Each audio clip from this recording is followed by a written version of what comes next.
Welcome to Indira recipes. వంకాయ tomato కూర అండి. మనం రోజువారీగా చేసుకుంటాం చూడండి, అలాంటి కూరల్లో ఇది ఒక రకం మా స్టైల్లోనండి. ఒకసారి ట్రై చేయండి. ముందుగా వంకాయల్ని ముక్కలుగా కట్ చేసుకొని ఉప్పు నీళ్ళల్లో వేసుకోండి. ఇలా చేయటం వల్ల వంకాయలు కలర్ మారవండి.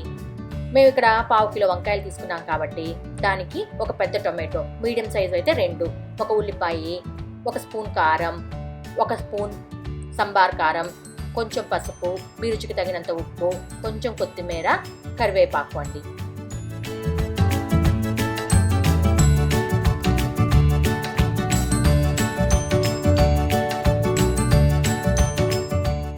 ముందుగా స్టవ్ పై ఒక కడాయి పెట్టుకొని అందులో నూనె వేసుకోండి. నూనె కాగిన తర్వాత అందులో మినప్పప్పు, ఆవాలు, జీలకర్ర వేసుకొని ఆవాలు చిటపట్లాడేదాకా తాలింపును వేగనివ్వండి. తర్వాత అందులో టమాటా ముక్కలు, ఉల్లిపాయ ముక్కలు వేసి ఒక్కసారి వేపుకోండి.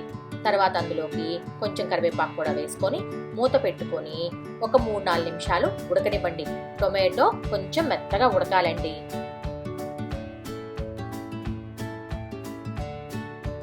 తర్వాత అందులోకి కారం, సంబార్ కారం లేకపోతే కొంచెం ధనియాల పొడైనా వేసుకోవచ్చండి. పసుపు,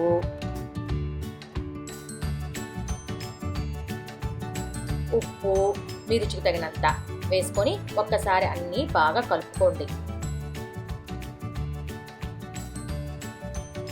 ఇప్పుడు అందులోకి వంకాయ ముక్కలు కూడా వేసుకోండి. తర్వాత ముక్కలన్నిటినీ ఒక్కసారి మనం వేసుకున్న ఉప్పు కారాలు ముక్కలకు పట్టేటట్టు మొత్తం కలుపుకోండి. ఇప్పుడు మూత పెట్టుకొని ఇంకొక 2-3 నిమిషాలు ఉడకనివ్వండి. ఒక్కసారి కూరనంతా కలుపుకోండి. మళ్ళీ మీడియం ఫ్లేమ్లో ఇంకొక 2-3 నిమిషాలు ఉడకనివ్వండి. ముక్క చితరకుండా జాగ్రత్తగా ముక్కల్ని కలుపుకోండి. తర్వాత చివరిగా కొంచెం కొత్తిమీర చల్లుకొని కూరని దించేసుకోండి. అంతేనండి, చాలా ఈజీ కదా. ఒక్కసారి ట్రై చేయండి.